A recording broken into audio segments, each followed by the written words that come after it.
ছেলেরা রান্না পারে না, এই কথা আমরা এমনভাবে শুনেছি যেন সেটা জন্মগত সত্য। ছেলেরা বাইরে থাকবে, কাজ করবে, আর মেয়েরা ঘরে রান্না করবে। এই চিন্তাটা এতটাই গেঁথে গেছে যে সমাজে সবাই ভাবতেই পারে না রান্না সবারই জানা উচিত। কিন্তু আমি বলি, রান্না শেখা শুধু জীবনের প্রয়োজন নয়, এটা জীবনের একটা শিল্প।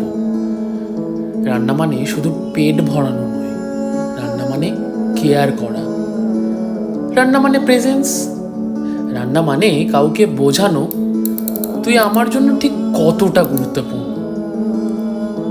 এই রান্নাটা আমি করেছিলাম আমার দিদির জন্য, যে মানুষটা আমার ওপর সবচেয়ে বেশি বিশ্বাস করে, যে আমাকে ভরসা দেয়, সাহস দেয়, এমনকি আমি যখন নিজেই নিজেকে নিয়ে সন্দেহ করে বসি তখনও বলে, ভাই তুই পারবি।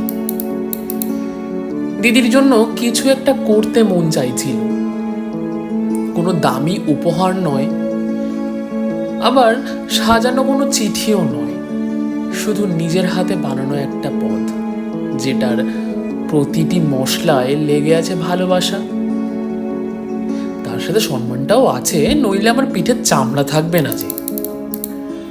আমি জানি এটা রেস্টুরেন্ট স্ট্যান্ডার্ড রান্না নয়, তবে এটা একটা ভাইয়ের নীরব ভালোবাসা।